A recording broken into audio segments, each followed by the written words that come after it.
마태복음 14장 1절에서 12절 세례 요한과 헤롯이라는 제목으로 말씀 증거하겠습니다. 자, 1절에서 2절 같이 읽겠습니다. 그때에 분봉왕 헤롯이 예수의 소문을 듣고 그 신하들에게 이르되 이는 세례 요한이라 그가 죽은 자 가운데서 살아났으니 그러므로 이런 능력이 그 속에서 역사하는도다 하더라. 분봉왕이라 함은 당시 그 유대 지역을 이렇게 몇 구획을 나눠서 그 한 구역을 왕 노릇하고 있었던 그 헤롯, 이렇게 이해하시면 됩니다. 근데 지금 그 헤롯, 이 사람은 이제 헤롯 안디바스, 그러니까 우리가 예수님 태어날 때 예수를 죽이고자 했던 그 사람은 그냥 헤롯 왕, 보통 이렇게 얘기를 하고, 근데 여기서 또 그 아들이니까, 그의 아들이니까 그냥 헤롯 이렇게 칭하는데, 이 사람은 헤롯 안디바스, 이렇게 보시면 됩니다. 이 사람은 이제 갈릴리, 그리고 베레아 지역을 이제 통치했던 분봉왕이었고요. 그 누가복음 13장을 보면 이제 예수께서 그를 여우다 이렇게 칭한 적이 있는 자입니다. 그러니까 예수에 대한 소문이 이제 헤롯에게까지 이제 전해집니다. 무슨 소문이었을까? 뭐 뻔하죠. 그 예수가 행하는 표적들에 대한 이야기였을 겁니다. 이제 그 이야기를 듣고는 이거는 보통 사람이 행할 수 있는 게 아니잖아요. 그러니까 이는 세례 요한이다 이렇게 단정을 짓습니다. 그가 죽은 자 가운데서 살아났으니 그러므로 이런 능력이 그 속에서 역사하는 거야. 이렇게 이제 생각을 하는 거죠. 즉 예수에 대한 헤롯의 지식은 자기가 친히 가서 확인한 게 아니라 소문을 듣고 얻어진 지식이었습니다.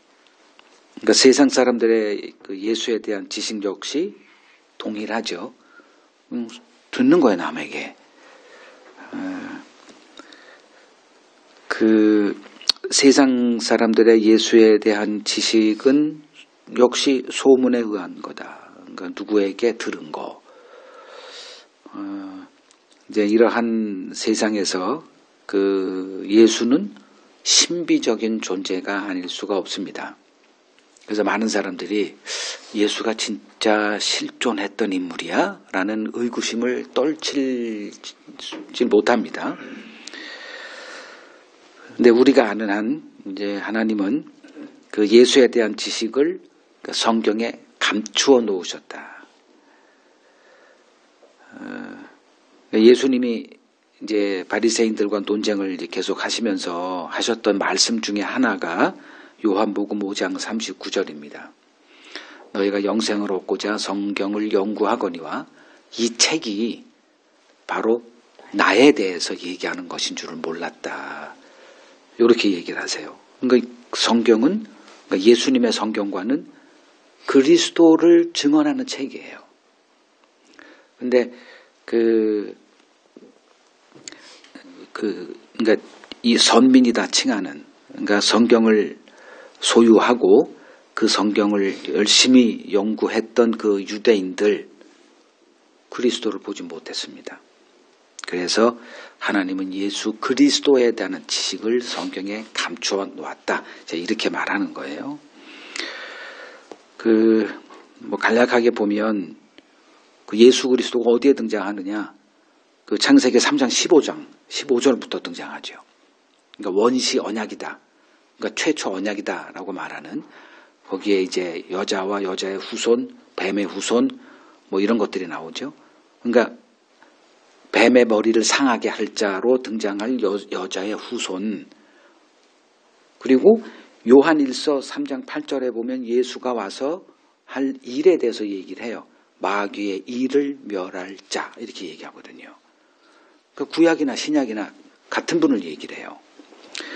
또 마태복음 1장 21절 보면 이제 그리스도의 탄생에 대해서, 그가 할 일에 대해서 천사가 요셉에게 알려줍니다. 이는 그러니까 이름을 예수라 하라. 이는 그가 자기 백성을 그들의 죄로부터 구원할 자 이렇게 얘기하죠. 그러니까 죄로부터 구원할 자, 그게 이제 구약에 계속 예언되어 있었던 그 하나님의 일이에요. 뭐 다니엘서 9장 끝에 보더라도 죄가 그 사해지는 어떤 그런 것들을 얘기를 하는데 그 예수의 등장으로 죄가 사할 자로 등장을 이렇게 하는 걸 천사가 가르쳐주고, 그리고 예수가 죽고 승천하신 후에 그 사도들이 예수를 어떻게 평가하냐 하면 고린도전서 15장 끝부분에 죄와 사망을 멸하신 분으로 이렇게 또 얘기를 해요. 그러니까 이 모든 것들이 다 성경은 예수 그리스도를 증언하는 책이다. 이거를 증언하고 있죠.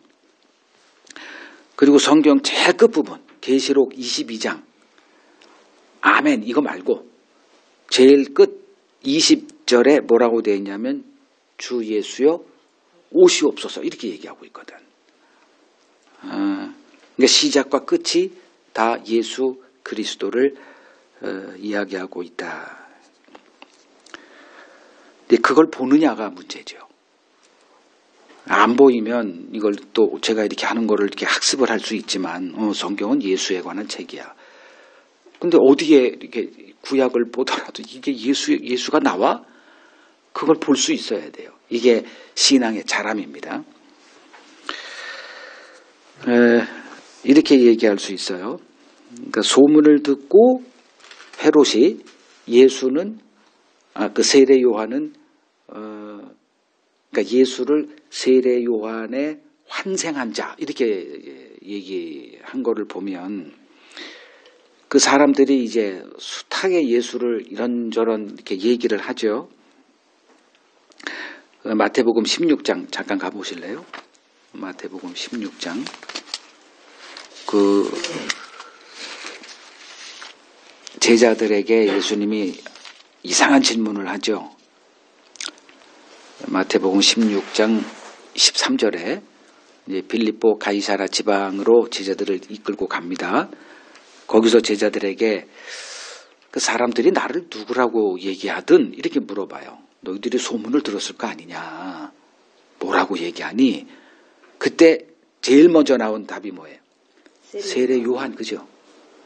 이 사람들도 예수님이 행하는 그 이적은 이건 사람이 할 수 있는 게 아니니까 어떻게 태어나서 이렇게 맹인으로 태어난 자를 눈을 뜨게 합니까? 안진뱅이로 이렇게 있는 사람을 뭐 38년 동안 안진뱅이로 있던 사람을 뭐 단번에 이렇게 뛰어다니게 만들어.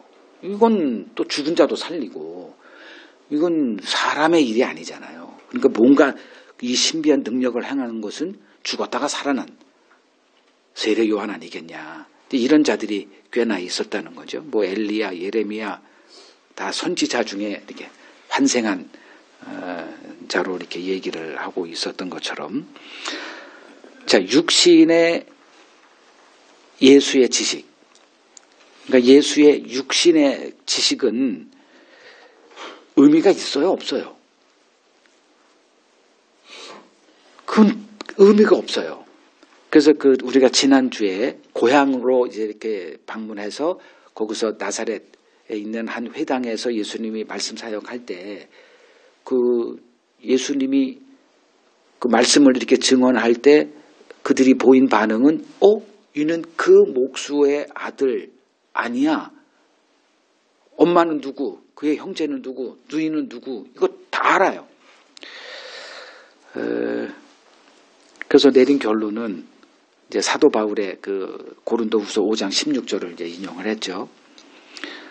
우리가 예전에는 육신을 따라 사람을 판단했으나 이제는 더 이상 그렇지 아니한다.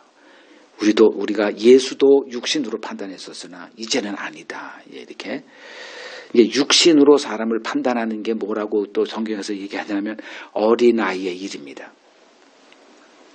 그러니까 우리들의 이 세상 지식으로 어떤 것을 판단하는 그 모든 것들이 다 어린아이의 일이다.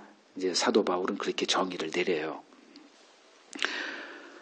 그러니까 예수의 육신적인 지식이 가장 정확했던 사람들은 나사렛 사람들이죠. 근데 그들이 예수를 죽이려 했단 말이에요. 그러니까 육신으로 우리가 예수를 만나봤으면 좋겠다. 이거 다 허구적인 생각이에요. 근데 예수의 이 육신의 예수에 관한 호기심은 사람이 떨구지를 못하는 것 같아요. 그 증거가 뭐냐면 여러분 이거 얘기를 들었는지 모르지만 역사적 예수라고 하는 그 장르가 하나가 있어요. 그러니까 성경을 보니 이건 좀 너무 이 세상 상식과 안 맞아. 그리고 예수에 관한 것도 너무 이렇게 신화적인 것들이 이렇게 많이 가미가 돼 있을 것 같다 이렇게 주장을 해요. 예를 들면 우리나라 박혁고사가 갑자기 떠오른 게 누구죠? 신라 시대 사람인가? 신라의 태종, 신라의 시종 뭐 이렇게 어디서 나왔다 그래요? 뭐 자세한 건 나 지금 기억 안 나는데 아래서 나와. 뭐 그러니까 보통 사람이 아니어야 돼. 이거는 다 인간이 신화적인 인물로 이렇게 가공해서 모든 다 이렇게 전설이 있거든요. 부처 같은 경우도 태어나서 바로 뭐 걸었다 그러잖아요. 그러니까 정상적이지 않아야 돼요. 어떤 신비적인 어떤 그런. 그래서 예수에 관한 것도 초대 사람들이 이렇게 예수를 너무 이렇게 존경하고 하다 나머지 신화적으로 이렇게 가공해서 그것이 이렇게 퍼지다 보니 그게 하나의 그냥 확신이 되고 확증 편향이 되고 지금 우리가 이렇게 성경에서 보고 있는 이렇게 되지 않았냐. 한번 이걸 좀 찾아보자. 추적해보자. 그 운동이 뭐냐면 역사적 예수 이 운동이거든요. 그러니까 히스토리컬 지저스라고 해서 그러니까 역사적인 것 외에 즉 우리 육신이라고 하면은 그들은 좀 그러겠지만 과학적으로 증명되지 않은 모든 것들은 다 해체시키자. 그게 이제 역사적 예수 이 학문이에요. 근데 의외로 이 역사적 예수를 이 학문에 이렇게 빠져 있는 사람들이 의외로 많아요. 우리나라의 신학교의 많은 교수들이 이것에 이렇게 그쪽으로 이렇게 편도되어 있는 사람들이 굉장히 많습니다. 여러분들 도올 김용옥 알죠? 막 소리 이상하게 내는 사람. 그 사람이 이제 그 중들 이렇게 유튜브 한번 보세요. 그 스님들 중들이라 그러면 그래요. 뭐 스님들을 이렇게 수백 명 앉혀놓고 그 예수를 이렇게 얘기를 해요. 예수가 역사적 실존 인물이냐. 그게 바로 역사적 예수 그 학문이에요. 그걸 배운 거예요, 이 사람이. 그래서 자기가 그리스도인들을 만나면 그 구약을 이렇게 버려버려라 이 어리석은 자들아 이렇게 주장을 해요. 그 사람은. 왜냐하면 예수가 와서 그 율법이 폐해졌다 이렇게 주장을 하기 때문에. 그리고 이제 초대교회 신자들이 그러니까 어떤 예수에 대한 지식을 공유했냐 하면 신화로 가공된 예수를 그 사람들이 이렇게 서로 공유하면서 그게 확증돼서 전승대로 내려왔다. 이 주장이에요. 그 사람이 얘기하는 거는. 그래서 요한복음도 강해하고 뭐 신구약 그렇게 뭐 많은 지식들이 다 어떤 지식에 속한 거냐? 다 육신에 속한 지식이라는 거죠. 이제 우리가 알아야 될 게 뭐냐 하면 성경 안에 두 역사가 존재한다는 거예요.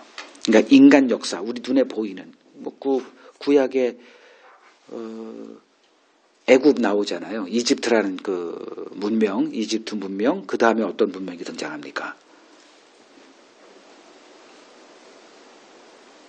그 다음에 아수르 문명 나오죠.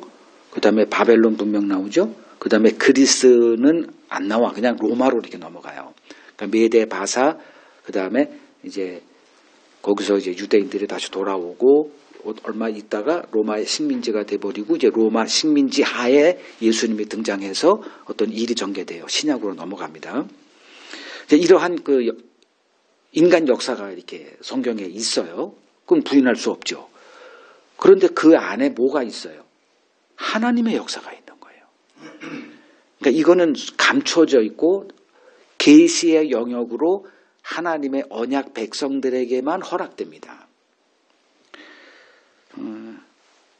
그러니까 인간 역사만 볼 때는 이 신약에서 등장하는 이제 예수님의 이러한 뭐 표적들, 뭐 이런 신비한 일들, 처녀로 태어났다, 뭐 부활했다, 승천했다, 이런 모든 것들은 신화적 요소로 이제 문화적 장르로 이렇게 그냥 이렇게 그걸 거짓이라고 할 수는 없지. 뭐 이 정도로 이제 인식을 하게 됩니다.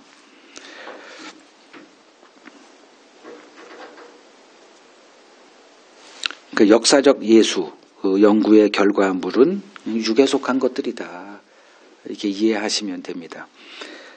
우리 가운데 어느 누구도 예수를 본 사람은 없습니다. 초대교회에서도 예수를 본 사람들은 극히 일부다. 그래서 베드로전서 1장 8절을 한번 보세요. 베드로전서 1장 8절을 보면 그 초대교회를 향한 서신인데 그때도 이렇게 말을 합니다. 예수를 너희가 보지 못하였으나 사랑하는도다. 그러니까 육신의 예수를 만난 뭐 12사도 그들이 우리보다 우월하냐? 전혀 아니에요. 오히려 그게 방해거리가 돼요. 저는 그래서 그 영화도 재미있지만 이게 실현적으로 이렇게 구현을 하잖아요. 고증을 바탕으로. 근데 라디오가 더 재미있어요. 왜냐하면 라디오는 그 보이는 것은 굉장히 가공된 것들이에요. 영화 이렇게 아무리 고증을 하고 이렇게 되는 진짜 그럴까? 이렇게 질문하면 아무도 답할 사람은 없어요.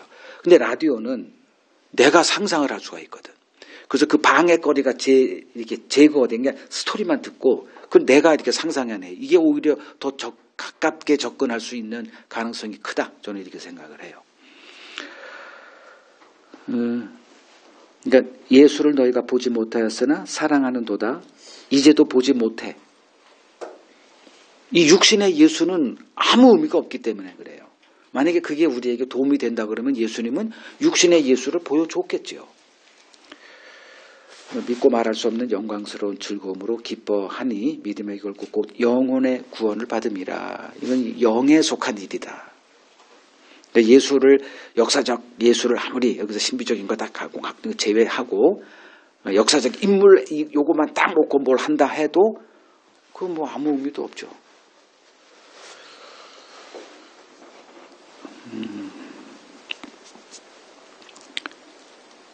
이제 헤롯은 소문을 듣고 자기 나름대로 판단하는 거예요. 이게 인간의 한계죠. 보통 인간은 저런 능력 행할 수 없는데 이런 능력을 행한다? 그럼 어떤 다른 존재야. 그럼 어떤 존재일까? 아, 내가 죽인 세례 요한이 환생한 자야. 이렇게 이제 결론에 이르는 거죠. 자, 3절에서 12절. 두 번째 단락 같이 읽겠습니다. 전에 헤롯이 그 동생 빌립의 아내 헤로디아의 일로 요한을 잡아 결박하여 옥에 가두었으니 이는 요한이 헤롯에게 말하되 당신이 그 여자를 차지한 것이 옳지 않다 하였습니다. 헤롯이 요한을 죽이려 하되 무리가 그를 선지자로 여김으로 그들을 두려워하더니 마침 헤롯의 생일이 되어 헤로디아의 딸이 연석 가운데서 춤을 추어 헤롯을 기쁘게 하니 헤롯이 맹세로 그에게 무엇이든지 달라는 대로 주겠다고 약속하거늘 그가 제 어머니의 시킴을 듣고 이르되 세례 요한의 머리를 소반에 얹어 여기서 내게 주소서 하니 왕이 근심하나 자기가 맹세한 것과 그 함께 앉은 사람들 때문에 주라 명하고 사람을 보내어 옥에서 요한의 목을 베어 그 머리를 소반에 앉아서 그 소녀에게 주니 그가 자기 어머니에게로 가져가니라. 요한의 제자들이 와서 시체를 가져다가 장사하고 가서 예수께 아뢰니라. 자, 구약의 이제 마지막 선지자, 이거를 옛 언약에 속한 이제 마지막 선지자 이렇게 보시면 되고요. 그 세례 요한의 죽음 기사입니다.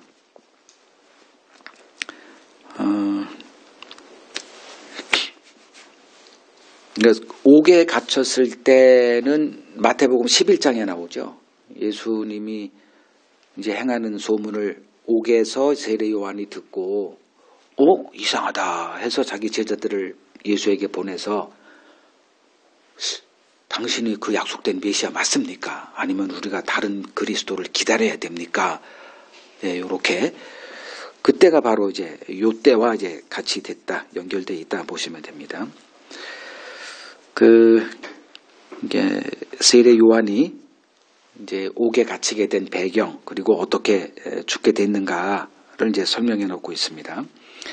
이제 헤롯이 어떤 일을 행했냐 하면 이제 3절에 그의 이복 동생 빌립, 요 빌립도 이제 헤롯의 아들이에요. 이제 배달은 이제 아들인데 헤롯 빌립 이렇게 부르면 돼요. 그 헤롯이 그 이복 동생 빌립의 아내가 이름이 헤로디아예요. 이 헤로디아와 눈이 맞은 거예요. 너무 이게 좋아해가지고 어떤 일을 행했냐면 그 자기 아내를 버려버립니다. 이 헤롯이 자기 아내를 버려버리고 이 헤로디아에게 너 그 빌립에게서 떠나 이렇게 얘기를 해요. 그러니까 이 여자도 이 헤롯과 마음에 이렇게 들었나 봐요. 그래서 그 빌립과 이혼하고 그 헤롯과 이제 결혼을 하게 됩니다. 그때 이 빌립과 헤로디아의 딸이 하나가 있어. 그게 여기 나오는 이 딸이 이름이 성경에는 없어요. 살로메라는 딸입니다. 그러니까 그 유대인 역사학자 요세푸스의 그 이스라엘 역사서에 보면 이제 딸 이름을 기록해 놨거든요. 그래서 우리가 이제 알 수 있죠. 그러니까 딸보다는 그냥 살로메로 내가 얘기를 할게요. 이 인맥 관계 이해되죠? 그러니까 이것은 그러니까 이복 동생이든 뭐든 이건 뭐라 그래요? 이걸 불륜인데 한 단계 더 나가서 근친상간이잖아요. 이거는 성경이 아주 율법이 엄히 금하는 겁니다. 그래서 그 세례 요한이 이를 공개적으로 이제 맹비난을 이제 하게 된 거죠. 4절에. 그러니까 그렇게 할 수 있었던 것은 그 세례 요한의 심리 상태를 좀 추적해 볼 수 있죠. 왜 이렇게 비판을 공개적으로 할 수 있었을까? 그 결과가 어떨지 뻔히 알면서도 그리스도가 이미 왔어요. 시대가 이제 새 시대가 온 거예요. 이 세례 요한의 입장에서는. 그러니까 두려울 게 없는 거죠. 그러니까 뒷배가 든든한 게 있는 거예요. 이 세례 요한은. 그래서 이제 옥에 갇혀서도 당당할 수 있었는데 거기서 좀 위기의식을 느낀 거죠. 예수가 아무런 일도 안 하니까. 뭐 하여간에 그 당시에는 이제 자신만만했고 눈에 뵈는 게 없었다. 그래서 이 일을 공개적으로 이제 비판하고 결국은 헤롯의 미움을 받고 이제 옥에 갇히게 됩니다. 헤롯은 요한을 이제 미워해서 죽이려고 했는데 5절에 보면 왜 못 죽여? 사람들이 세례 요한을 하나님이 보낸 선지자로 인정하고 있었어요. 그러니까 정치인들은 사람의 그 대중의 여론을 보는 사람들 아닙니까? 그래서 그걸 두려워해서 죽이지 못하고 옥에 가두어 두고만 이제 있었습니다. 그런데 문제는 여자예요. 그러니까 여자를 닭대가리로 내가 표현하는 건 아닌데 남자는 뭘 좀 봐. 좀 정세 같은 걸 이렇게 보거든. 아무리 약해도. 근데 여자는 뭐만 봐.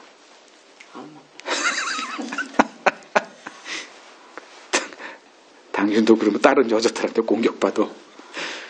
근데 헤로디아는 그랬다. 요렇게 해놨겠죠. 그죠? 이제 헤로디아는 이제 이러한 정치적 계산 따위에는 안중도 없습니다. 공개적으로 자신을 그 망신을 주는 요한을 극도로 증오합니다. 그래서 그를 제거하기로 마음의 작정을 해요. 어떻게 그 거사일을 잡냐? 남편 헤롯의 생일 잔치 날을 거사일로 잡습니다. 그래서 그 잔치 도중에 자기의 딸 그 살로메는 누구의 딸이에요? 헤롯의 딸이에요? 빌립의 딸이에요? 남의 딸이에요. 그러니까 춤을 추게 합니다. 그러니까 그 아주 매혹적으로 춤을 췄나 보죠. 그러니까 헤롯의 마음을 얻게 됩니다. 그러니까 이제 그 헤롯이 이제 살로메에게 춤추고 이제 끝난 이제 딸을 살로메를 불러서 야, 어떻게 이렇게 춤을 잘 추냐? 네가 원하는 거 말해. 나라의 절반이라도 내가 줄게. 이렇게 맹세를 합니다. 그러자 이 살로메가 엄마 헤로디아에게 가서 뭘 달라고 할까요? 그러니까 헤로디아가 야, 세례 요한의 목을 쟁반에 담아 달라고 얘기해. 그거를 이제 헤롯에게 얘기를 합니다. 헤롯이 뒤통수 맞은 거죠. 이런 요구를 할지 꿈도 꾸지 못한 거예요. 근데 공개적으로 맹세를 했으니 어떻게 해? 그래서 그대로 이제 부하들에게 그렇게 하라 그래서 군사들이 가서 세례 요한의 목을 치고 그 목을 쟁반에 담아서 살로메에게 갖다 주고 살로메는 그것을 자기 엄마 헤로디아에게 갖다 줍니다. 그 세례 요한의 제자들이 이제 와서 시체를 가져갑니다. 장사한 뒤에 예수에게 가서 이 일을 그대로 이제 고했다가 이제 오늘 본문의 내용입니다. 그러면 자, 헤롯과 헤로디아가 세례 요한을 목베어 죽인 이 일이 오늘날 우리들에게 무슨 상관이 있을까? 이걸 풀어야 되겠죠. 본문을 통해 하나님이 우리에게 말씀하시는 것이 무엇일까? 결국은 이제 해석의 문제입니다. 헤롯과 헤로디아가 요한을 미워한 이유는 뭐예요? 자신들을 정죄했기 때문에. 자신의 수치를 공개적으로 드러냈기 때문에 그렇죠. 이 일에 자유로운 사람이 있을까요? 아무도 없습니다. 자, 이 일이 어디로 연결되냐면 예수님이 뭐 하러 오셨어요? 율법을 완전하게 하러 오셨어요. 율법을 주신 하나님의 의도는 뭐죠? 우리의 수치를 드러내기 위해서요. 우리는 꽁꽁 감추고 있는데 예수님이 오셔서 뭐 하신 거예요? 율법을 확대한 거예요. 하나님의 의도에 맞게 확대했어요. 그러니까 오늘날 우리들은 하나님의 말씀을 뭐로 생각해요? 지켜 행하라는 것으로, 그래서 자기 의를 쌓아서 의인의 그것으로 하나님 앞에 서서 천국에서 더 큰 상을 받아라. 이런 개념이에요. 근데 예수님이 오셔서 하신 일은 전혀 다른 일이었거든. 그래서 자신을 악하다 정죄하는 예수를 십자가에 못 박아 죽인 유대인의 죄와 우리가 어떻게 된 거예요? 그 죄에 우리가 다 참여한 자들이다. 이게 성경이 얘기하고 있는 거거든요. 자, 여기서 이제 네 가지로 나눠서 한번 제가 설명을 해보겠습니다. 첫 번째, 헤롯의 탐심에 대해서 한번 보겠습니다. 그 헤롯이 아내가 있었어요, 없었어요? 있었죠. 근데 헤로디아를 만나는 순간 어떻게 돼? 갑자기 자기 본 처가 어떻게 보여? 이렇게 되잖아. 괜히 했네. 좀 늦출걸. 우리 요셉이도 여기 있지만 뭐 사람 심리와 똑같이 그냥 둘만 있으면 괜찮아요. 근데 갑자기 하나가 더 나와. 그럼 이렇게 딱 봤는데 뭐 이렇게 비교가 되잖아요. 그렇게 되면 어떻게 돼? 사람 마음이 변덕스럽거든요. 그게 바로 탐심이라는 거예요. 그냥 둘이 있을 때는 괜찮은데 다른 걸 보게 되면서 갖고 싶다. 그러면 있었던 게 뭐가 돼? 이게 방해거리가 되는 거예요. 그래서 이혼이 등장해요. 그 인간은 자기 마음을 이걸 알진 못해요. 지금은 철석 같아. 근데 그게 철석 같은가? 아니죠. 그 인간은 그래서 이렇게 표현할 수 있어요. 만족을 모르는 존재다.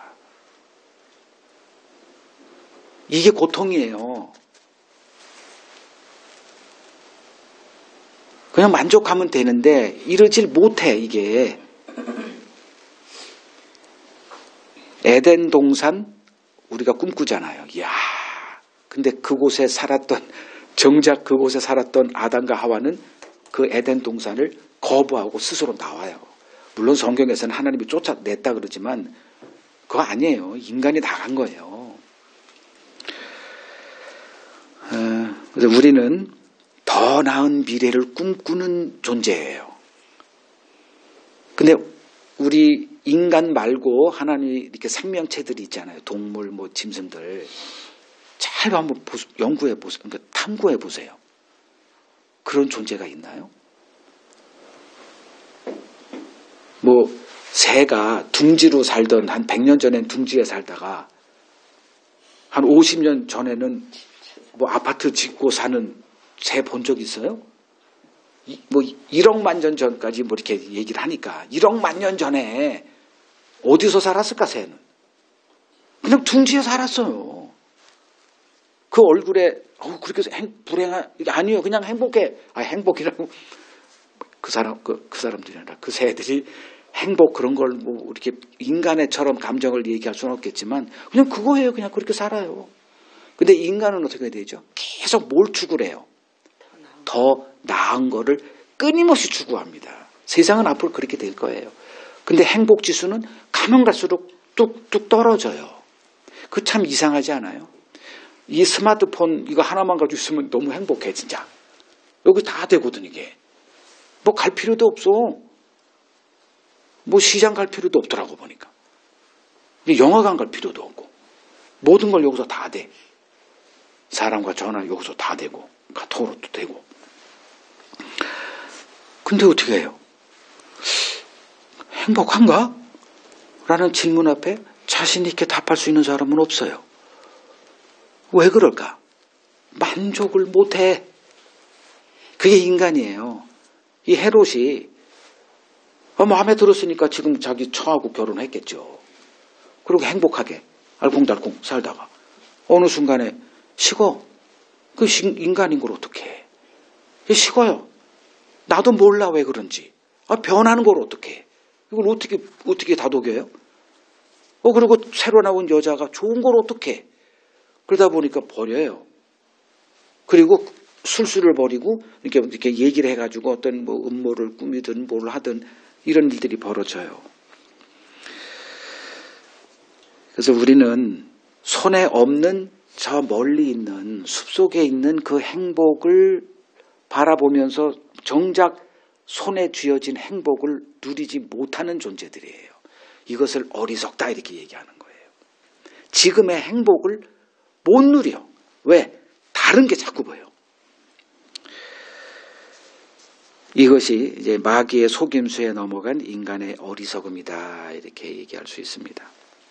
에덴 동산 정말 그런 곳에 살 수만 있다면 근데 막상 거기에 살았던 자들이 마귀에 미혹돼 가지고 다른 거를 자꾸 이렇게 꿈을 꿨단 말이에요. 괜히 저거 안 먹으면 이게 괜히 불행해지는 생각을 갖게 되고 넘어간 거죠. 그럼 그리스도의 다스림을 받는 자들의 삶은 어떨까? 그리스도의 다스림을 받는 사람. 어떻게 표현하죠, 성경에서? 자족을 얘기합니다. 그래서 빌립보서 4장에 보면 내가 삶의 현실 가운데 일체의 비결을 배웠다 이렇게 얘기를 하잖아요. 가난이든 부요하든 명예가 있든 없든 병들든 건강하든 뭐 기쁘든 웃든 울든 항상 어떻게 돼? 자족이래요. 어떻게 그게 가능할까? 뭐 제가 볼 때는 그런 것 같아요. 너무 큰 거를 가졌어. 너무 큰 거야. 그리스도 안에서 내가 받은 복이. 근데 이걸 안 보이니까 이게. 그러니까 자꾸 딴 거를 이렇게 가죠. 그러니까 에덴 동산의 복 얼마나 큰 건데 갑자기 딴 거 하나에 이렇게 사탄이 와가지고 이게 꼬드겨가지고 그걸 바라보기 시작하니까 저거 없으면 불행해. 헤롯이 똑같죠. 지금 있는 곳에 만족하세요. 네. 나에게 만족하면 돼. 근데 참 인간이 요상하죠. 그렇지는 못해. 자기 마음을 다스리지는 못해요. 자, 헤롯의 이제 우둔함을 보겠습니다. 헤로디아는 자기 남편 헤롯이 어떤 남자이라는 걸 정확히 간파합니다. 자기를 좋아해가지고 아내를 버린 자라는 걸 알아요. 이 헤로디아는. 자기 남편 헤롯이. 그래서 자기한테 지금 꿈이 하나 생겼어. 저 세례 요한이 지금 옥에 있는 거 꼴을 못 봐. 저걸 죽여야 되거든. 저놈의 목을 내 쟁반에 내가 이렇게 갖고 있기를 원해요. 이 새로운 계획이 세운 거예요. 그러다 보니 남편은 실권자고 내가 죽이진 못하니까 그 남편을 이용해서 저 목을 내가 갖고 싶어. 어떻게 하면 되나? 알아요. 자기 딸이 예뻐. 그러니까 자기 딸이 끼가 있어. 그 춤추게 해. 헤롯 그 생일날 너 춤춰. 그러면 헤롯이 어떻게 돼? 자기 딸이 아니라니까요. 남의 자식의 딸이에요.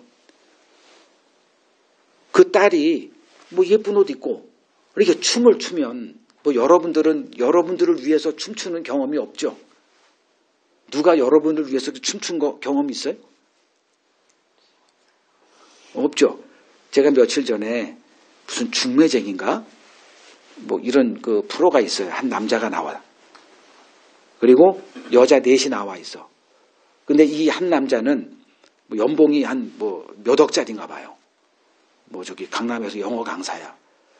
제가 봐도 185 키가 얼굴도 잘생기고 뭐 자기도 장기한다고 해서 노래를 이거 팝송을 영어로 쫙 불러대는데 남자인 제 눈에도 괜찮은 남자네. 이 여자 4명이 그 스펙을 다 이렇게 공개하는 프로예요. 그러니까 스펙이 좋아요. 그 최하가 6천이야 연봉이. 근데 여자가 6천 연봉 갖기가 쉽지 않잖아요. 거기서도 그 중간에 중매쟁이 어떤 한 사람이 그 여자 그 잘 나가는 사람 보통 300, 400 정도면 굉장히 성공한 여자 이렇게 얘기하는데 그 4명 가운데 제일 적게 쓴 그 연봉이 6천이에요. 6천, 8천, 9천, 1억 이렇게. 아나운서도 나오고 대한항공 무슨 어떤 거기서 무슨 뭐 이렇게 좀 그 중요한 일을 하는 어떤 여자도 나오고 그 4명이 그 남자에게 이걸 뭐라고 그러지? 이걸 장기자랑이라고. 그걸 또 시켰나 봐요. 근데 한 여자가 춤을 춰. 근데 결국은 마지막에 뭐 다 이렇게 얘기하고 만나고 뭐 이렇게 여러 가지 연출하는 가운데 이제 결론으로 이제 한 여자를 딱 선택할 때 누구를 선택했느냐? 춤춘 여자를 선택하더라고. 왜 내가 이 얘기를 할까? 이 헤롯이 살로메가 춤추는 것에 자기 마음을 주더라고요. 그러니까 그걸 누가 알았어? 이 헤로디아가 한 거예요. 이거 정확하게 알았지. 그리고서 이제 그것을 이제 이 헤롯이 뭐 좀 더 노골적으로 침을 질질 흘리면서 살로메에게 야, 너 나를 너무 기쁘게 했다. 무슨 마음이었는지 모르지만 원하는 걸 말해. 이렇게 하거든요. 약속을 해요. 근데 그 살로메의 입에서 세례 요한의 머리가 나올 줄은 상상도 못한 거죠. 그게 바로 헤롯의 우둔함이라는 거예요. 자, 여러분들에게 뭐 누가 이렇게 춤을 추는 사람은 없었다 치더라도 여러분들에게 아첨하거나 칭찬하는 사람들은 꽤나 있었으리라 저는 생각을 해요. 어떻습니까?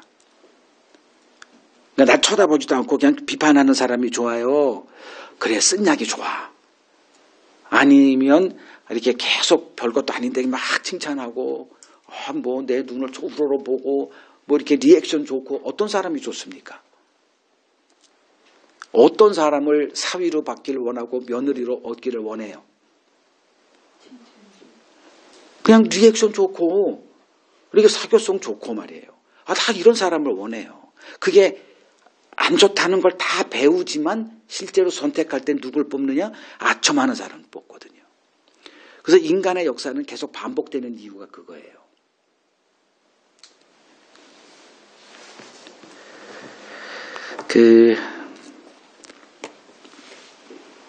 칭찬과 아첨의 배후에 무엇이 있는지 가늠하지 못하는 게 인간의 우둔함입니다. 왜 칭찬할까?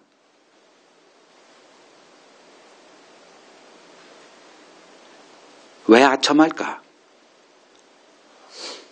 쉽게 말하면 이득이 되니까 하는 거죠.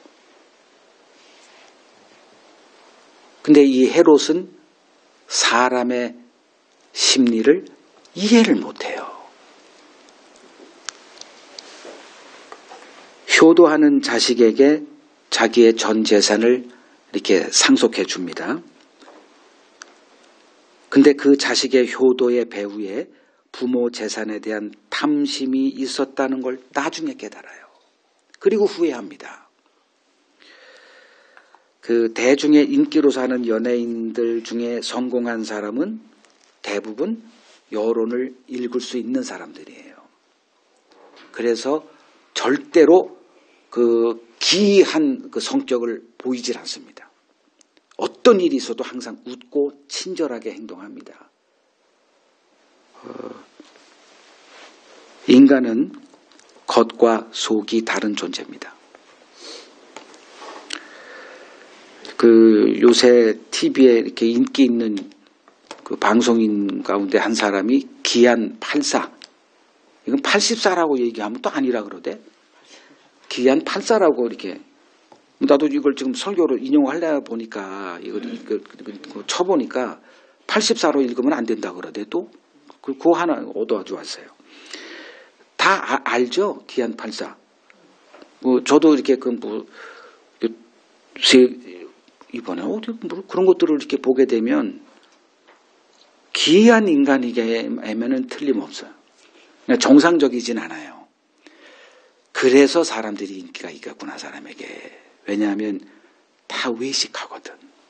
포장하고 친절하고 예의 바르고 그 어떤 정형적인 어떤 답이 정해져 있는데 이 기안 84는 그걸 초월하더라고요.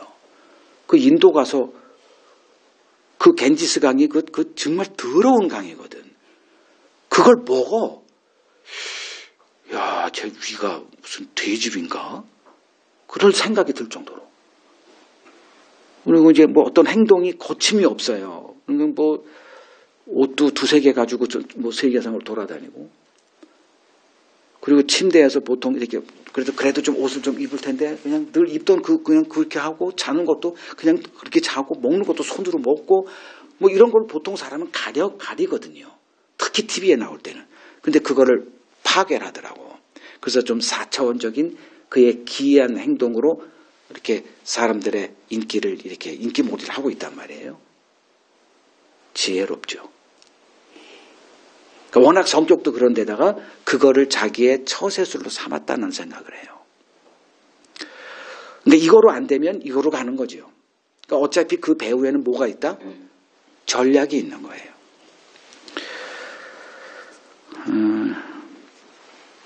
그러니까 우리는 눈에 보이는 것만 인식하고 살아가죠. 인간의 한계란 말이에요. 그러니까 육신의 한계에 갇혀 있는 인간의 지식과 판단은 온전할까요? 하나님이 없을 땐 상관없어요. 근데 하나님이라는 존재가 있을 때는 인간의 지식은 온전하지 못한 거예요. 왜냐하면 육의 눈에 보이는 것만 가지고 판단하며 살기 때문에 그래요. 그래서 하나님의 일은 인간 인식 밖의 영역이죠. 왜냐하면 영이시기 때문에 그래요. 영과 인간은 이게 분리가 되어 있기 때문에 영에 속한 일에는 인간은 무능할 수밖에 없어요. 그래서 욥기를 보게 되면 하늘 아래 인간의 그 영역을 보여줘요. 처음에는. 어떤 일이 벌어지니까 이 사람들의 모든 지혜자들이 이렇게 모여 들어가요. 그러니까 욥기 있고 욥의 세 친구가 등장하고 또 엘리후라고 하는 또 하나의 또 그 아주 석학이 또 등장을 해요. 다 철학자들 급의 수준들이에요. 그러니까 네 명이 욥과 이 지식 전쟁을 벌입니다. 너 생각 틀렸어 이놈아. 그러니까 욥은 반론합니다. 그러니까 또 다른 한 사람이 야 너 지금 그 네 판단을 좀 고쳐 좀 그래야 이 재앙이 끝나. 계속 그런 얘기가 반복돼요. 근데 결국은 그 세계에서는 답을 찾아 못 찾아. 못 찾아요. 그 답의 열쇠는 어디에 있느냐? 하늘 위에 있어요. 그 욥기 1장부터 나오거든. 그러니까 하나님과 사탄의 논쟁이 나와요. 그 논쟁의 결과물로 이 땅에 어떤 일이 막 벌어지는데 이걸 제외한 인간 세상에서 그 벌어지는 모든 것들을 아무나 인간 지혜 뭐 똑똑하고 더 똑똑한 사람들이 나타나서 논쟁을 한들 답을 못 찾더라. 그래서 마지막에 하나님이 자기를 계시할 때 이제 하나님이 나타나서 욥에게 무슨 질문하죠? 너 그렇게 똑똑하다고 자부하고 있지? 그럼 내가 하는 이 수십 가지 질문 중에 하나라도 답해봐. 해가지고 이거 답할 수 있어? 이거 답할 수 있어? 이 물리학, 뭐 이런 자연 세계 이런 모든 질문을 하나님이 던지는데 아무 답도 못합니다. 그렇게 하나님이 자기 자신을 계시하세요. 그리고선 이제 마지막 42장에 이제 욥이 나는 아무것도 모르는 자인데 너무 많은 말을 뱉었습니다. 그렇게 회개를 하더라고. 근데 하나님을, 그러니까 우리의 기원 되시는 분을 밀어낸 이 인간 세상에서 인간이 판단하는 게 어떻겠는가? 부분적이죠. 그래서 이러한 우둔함이 나타나는 거예요. 그러니까 권력을 가지면 뭐해? 판단을 못하는데. 그 세상 반이라도 줄 수 있는 실력, 능력이 있다고 생각했겠죠. 근데 그 딸 하나의 마음도 가늠하지 못해요. 그리고 자기 아내가 마음속에 이러한 음모를 꾸미고 있다는 것도 가늠하지 못해요. 왜? 인간은 겉만 보기 때문에 그래요. 그래서 우리는 이러한 면에서 어떤 복을 받았느냐? 온전한 지식으로 초대받았다는 그 복이 우리에게 주어져 있어요. 그 길이 뭐냐? 성경이에요. 뭐 성경을 연구한다고 해서 온전한 지식을 갖는 건 아니지만 또 영에 속한 어떤 이런 영역이 있기 때문에 좀 난해하지만 일단은 우리는 성경이 주어져 있어. 그리고 하나님께서 우리에게 눈을 열어서 그 성경 안에 담겨져 있는 그 하나님의 일을 볼 수 있도록 그래서 온전한 지식으로 우리를 이끌어 가세요. 이것보다 더 큰 복이 어디 있겠어요?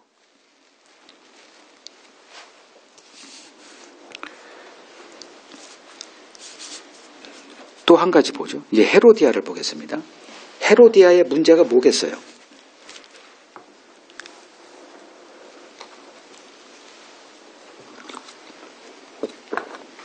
헤로디아.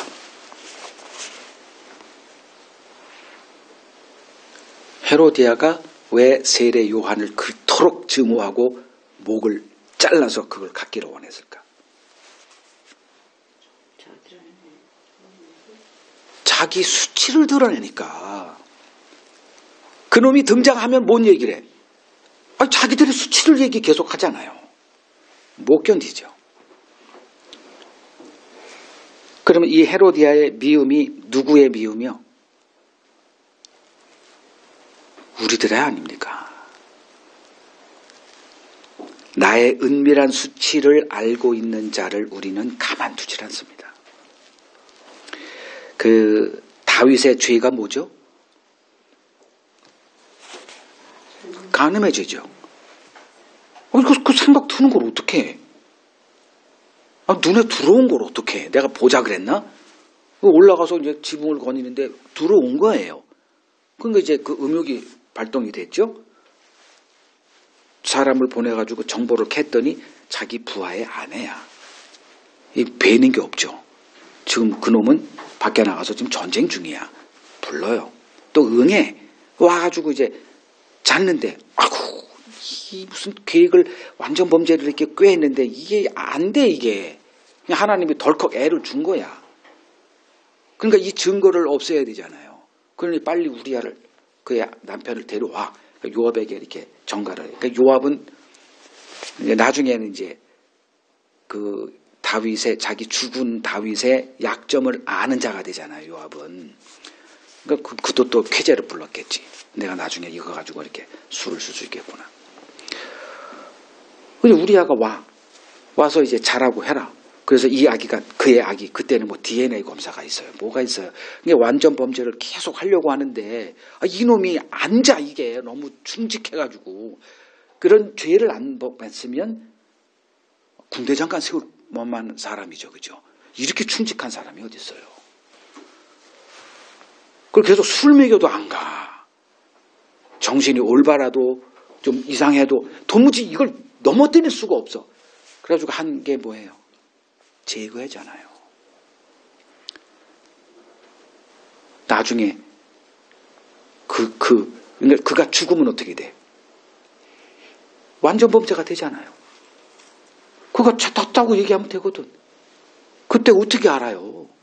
그러니까 완전 범죄가 이게 안 되는 것 때문에 죽여버린 거예요. 인간은 자기 수치를 이렇게 끄집어내는 자를 용납을 안 하는 거죠. 다윗도 그랬는데. 그러니까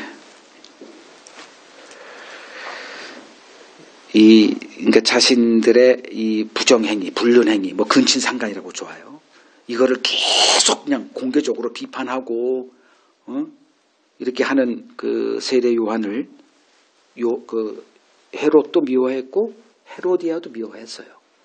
그리고 헤롯은 그 요한을 체포해서 옥에 가둡니다.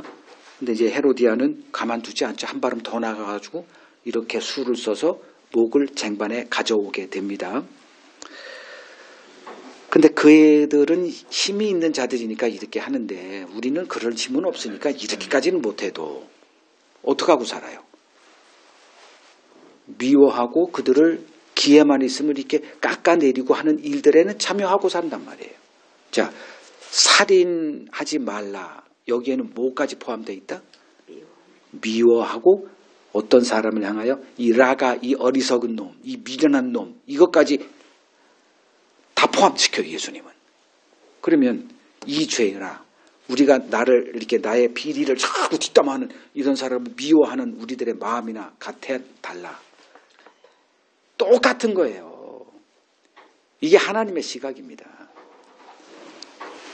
이 헤롯이나 헤로디아나 살로메나 그 어떤 것을 얻기 위해서 억지 춤을 추는 아첨하는 그 모습이나 우리의 그거나 똑같다는 거예요.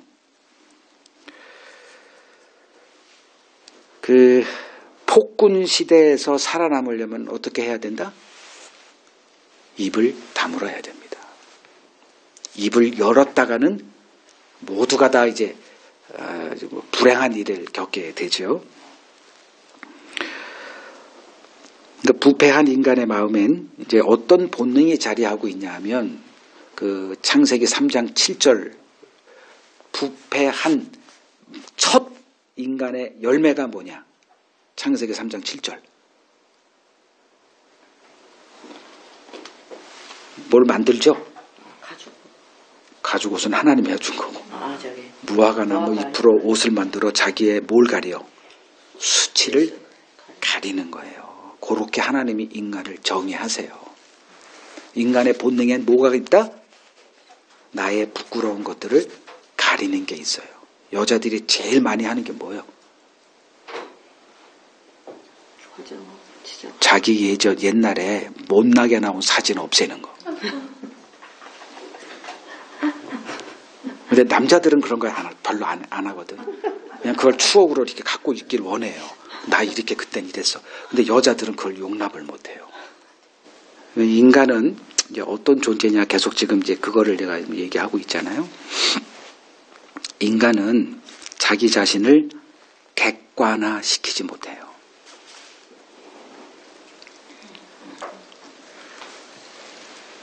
그 결과 자기를 항상 어떻게 평가하냐 하면 한 단계, 두 단계, 세 단계, 네 단계 이렇게 높게 평가하고 살아가요. 제 간증 하나 할게요. 제가 그 부목회자 시절에 그 나름대로 일을 잘했어요.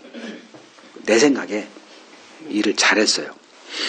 그리고 내 생각에 항상 가로로 이렇게 있고 내 생각에 그 성도들의 사랑을 받고 있다 생각을 했어요. 그냥 성도들이 아니라 모든 성도들의 내 생각에. 근데 어느 날 이제 그 교회 담임 목사님이 이제 부교역자들을 평가를 한번 하겠다는 거예요. 그럼 내가 그걸 기뻐했을까? 두려워했을까? 내가 나를 평가한 걸 아까 얘기했잖아요. 빨리 하라고. 당연히 내가 1등이겠지. 그리고 이제 그 결과물을 이렇게 나온 게 있어. 어떻게 투표하고 뭐 이렇게 그때 했잖아. 그때 했다니까 거기 우장선 밑에서. 당사자가 아니니까. 근데 제가 2등을 한 거예요. 얼마나 기분이 상했는지. 그래서 그때 하나 탁 철퇴 맞은 게. 인간이 이렇게 자기를 객관화시키지 못하는구나. 아마 비슷할 거야. 한 2단계, 3단계 자기를 높게 평가한다니까요. 그래서 인간은 뭘 감당을 못한다? 진리를 감당 못해요. 인간은 진리 앞에 서면 소멸되는 존재들이에요. 진리가 누구죠? 예수죠. 예수님이 와서 뭐 하셨다? 율법을 완전하게 했어요. 율법은 뭐 하는 거예요? 하나님의 우리의 입을 막아요. 난 이렇게 했는데 이 모든 우리들의 이 자기 변론, 자기 합리화, 자기 정당성 모든 것들을 다 무너뜨리고 하나님의 심판 아래 있게 만들어. 근데 이 유대인들은 구약의 이스라엘이랑 똑같아. 이 율법을 자기 자의적으로 축소시켜서 우리가 얼마든지 행할 수 있다 이렇게 하고 열심히 지켜 행해서 그 의를 갖고 하나님 앞에 서로 도토리 기재기를 하고 있었어요. 근데 예수님이 오셔서 야 내가 율법을 완전하게 하러 왔어. 그러면서 이제 옛사람에게 너희가 들은 바 옛날에 살인하지 말라, 뭐 간음하지 말라, 뭐 맹세하지 말라, 뭐 하지 마라, 뭐 원수를 뭐 이런 것까지 쭉 얘기하면서 뭐 한 거야 다. 확대한 거죠. 제가 지금 이 설교를 뭐 하는 거다? 율법을 확대하는 거예요. 아유 헤롯, 아우 나쁜 놈, 헤롯이야, 아우 이런 사람들에게서 이것을 확대하니 다 뭐야? 내가 그 놈이네. 내가 그 여자네. 그 죄와 나와 똑같네. 내가 맨날 그 짓 하고 살고 있네. 매일매일 누구를 죽여요? 세례 요한의 목을 잘라.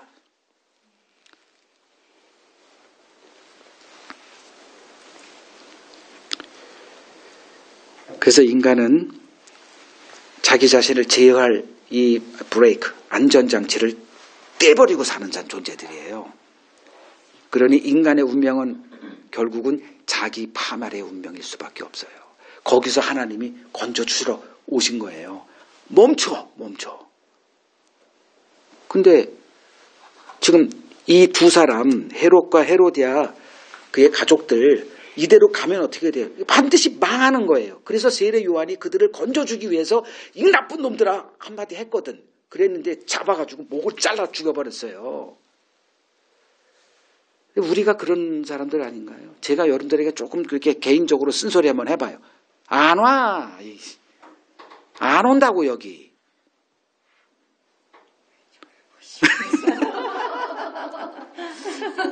안 떠날 거니까.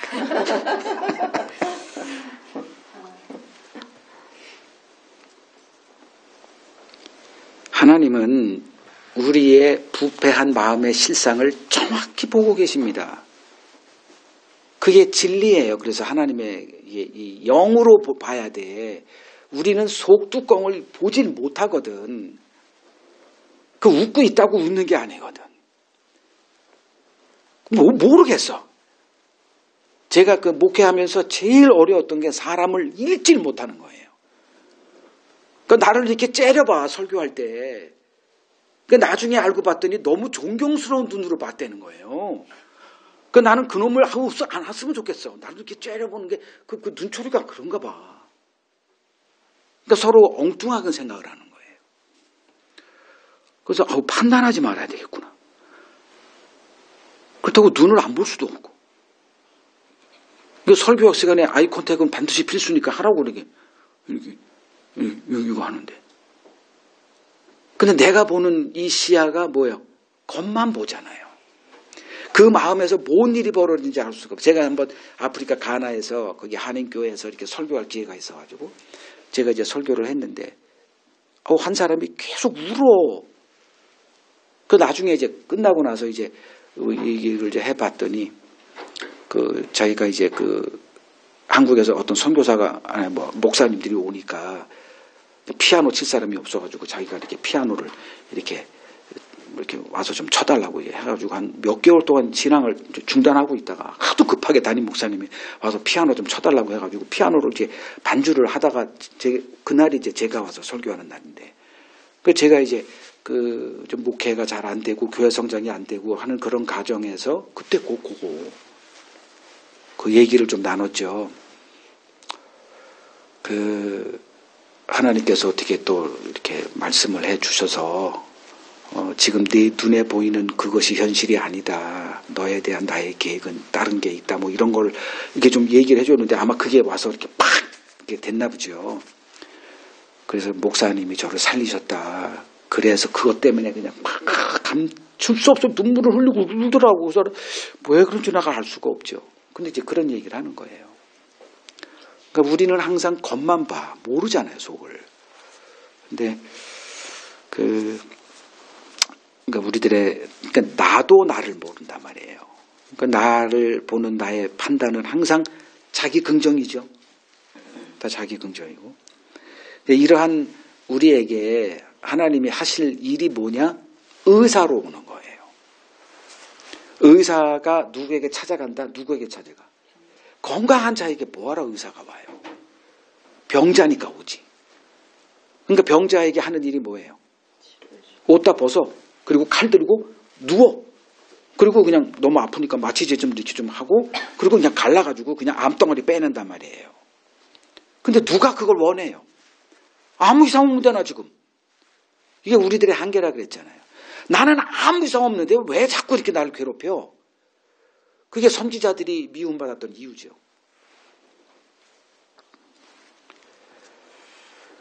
그러니까 인간이 진리를 감당하지 못하는 이유는 자기 의의 옷을 입고 있기 때문이에요.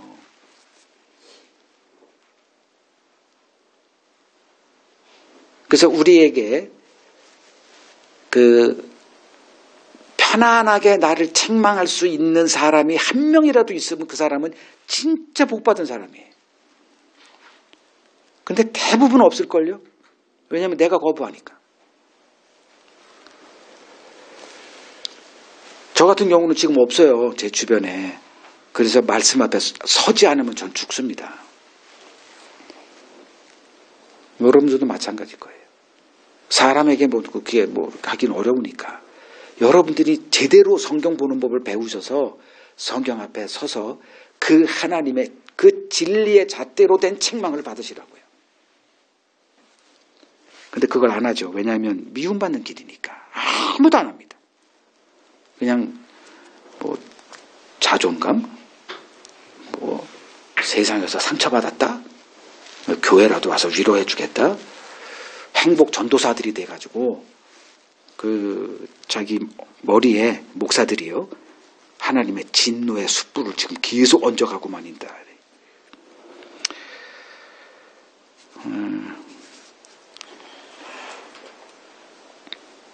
마지막 세례 요한절 끝을 내야죠. 세례 요한이 어떻게 죽었어요? 잘 죽었습니까? 비참하게 죽었습니까? 아주 비참하게 죽었습니다. 그것도 여자들의 음모에 의해서 두 여인의 농락을 당하고 목이 잘려 쟁반에 받쳐져서 그 여인의 손으로 가게 아주 비참한 죽음이죠. 세례 요한은 태어나기 전부터 예수 그리스도의 증인으로 아주 찜된 사람이죠. 우리가 그건 알고 있잖아요. 그리고 그 일에 부름받았다는 그 하나님의 부르심에 아주 1.1획도 흔들림 없었던 사람이에요. 광야에서 남들 다 이렇게 편안하게 사는 걸 다 거부하고 오로지 그리스도의 오심만을 증거했던 아주 충성스러운 사람이었습니다. 근데 그의 말년에 이것 때문에 체포되고 목이 잘려 죽어요. 근데 예수님이 어떻게 했어요? 예수님이 세례 요한에 대해서 칭찬한 적이 있죠. 여자가 지금까지 여자가 난 중에 제일 큰 자다. 근데 이 큰 자가 이렇게 지금 시련을 당하고 옥에 갇혀가지고 지금 조롱거리가 되고 있는 판에 예수님이 뭐 피켓 들고 가서 구명운동 한 번도 하지 않습니다. 그냥 죽게 내버려둬요. 왜 그랬을까? 주님의 마음을 한번 읽어보자고요. 주님 역시 누구의 길을 가요? 세례 요한의 운명의 길로 걸어가고 있어요. 왜 그래요? 선지자는 이 땅에서 어떤 대접을 받아야 되니까. 의인 아벨로부터 모든 하나님의 일을 증언하는 이 선지자들은 어떻게 해야 되니까? 다 죽임을 당해야 되니까. 거기서 건져내면 이걸 뭐라 그래, 이거. 요 고리가 끊어져. 한 명도 예외 없이. 그래서 계시록 6장을 가보세요. 계시록 6장 9절. 다섯째 인을 떼실 때 내가 보니 하나님의 말씀과 그들이 가진 증거로 말미암아 죽임을 당한 영혼들이 제단 아래에 있어 큰 소리로 불러 이르되 거룩하고 참되신 대주제여 땅에 거하는 자들을 심판하여 우리 피를 갚아 주지 아니하시기를 어느 때까지 하시려 하나이까 하니 각각 그들에게 흰 두루마기를 주시며 이르시되 아직 잠시 동안 쉬되 그들의 동무 종들과 형제들도 자기처럼 죽임을 당하여 그 수가 차기까지 하라. 이게 주님의 답이에요. 이들은 억울한 사람들이에요. 뭐 나쁜 짓 해서 죽임을 당했으면 항변 못해. 근데 이 사람들은 항변할 수 있는 권리가 충만한 자들이에요. 그리고 마음에 원한이 있는 자들이죠. 그리스도인들은. 그래서 9절에 하나님의 말씀과 그들이 가진 증거, 정죄하는 그리스도죠. 그게 십자가죠. 십자가는 인간의 의로 구원받을 수 없다. 그걸 선포하는 게 십자가 아닙니까? 그 십자가 앞에 서면 우리는 정죄의 대상이 돼요. 근데 그걸 증거하면 뭘 당해? 죽임 당해요.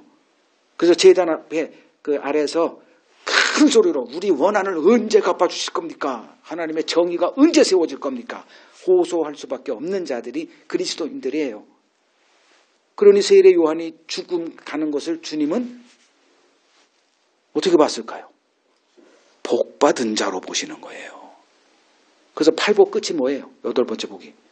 누가 너희를 나로 인하여 미워하고 핍박하고 하면 어떻게 한다? 기뻐하고 즐거워하라. 천국이 저들의 것이다. 근데 이걸 누가 가려고 하나요? 예수님은 지금 세례 요한을 그 옥에 갇혀서 지금 조롱당하고 멸시당하고 거기서 온갖 아마 신무당하고 그렇게 했을 거예요. 그때 꼼짝도 하지 않으셨던 이유는 너무 큰 복을 받고 있어, 세례 요한이. 이게 예수님의 관점이에요.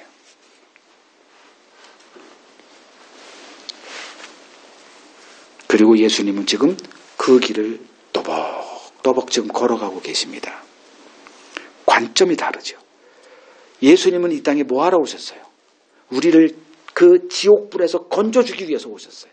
그걸 보지 못하니까 그냥 일방적으로 오해와 소통 불가인데도 인내하고 그냥 제자들에게 할 말 딱딱 하고 나중에 성령 임하면 내가 한 말을 다 기억나게 할 거니까 성경이 쓰여질 거니까 그거로 인해서 대한민국에 우리들도 지금 이 말씀의 은혜를 받고 예수 그리스도를 믿음으로 영생을 얻게 될 거니까 그냥 그거 하는 거예요. 그냥 자기 누가 뭐 인정해서도 아니고 그냥 두벅두벅 자기 갈 길을 걸어가는 거죠.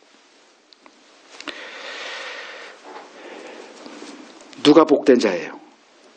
예수 그리스도의 비밀에 눈이 열린 자가 복된 자입니다. 그래서 세례 요한이 당신이 정말 우리가 기다리는 그분입니까? 그때 예수님이 나로 인하여 실족하지 않는 자가 복이 있다. 이런 이상한 말을 하시는 거예요. 세상 관점에서는 그래? 너 그렇게 힘들어? 그럼 내가 가서 건져내 줄게. 그래서 건져냈을 때 쟤 복 받은 애구나. 이렇게 돼야 되는데 그냥 목이 잘리는데도 가만히 있고 자기 길 가요.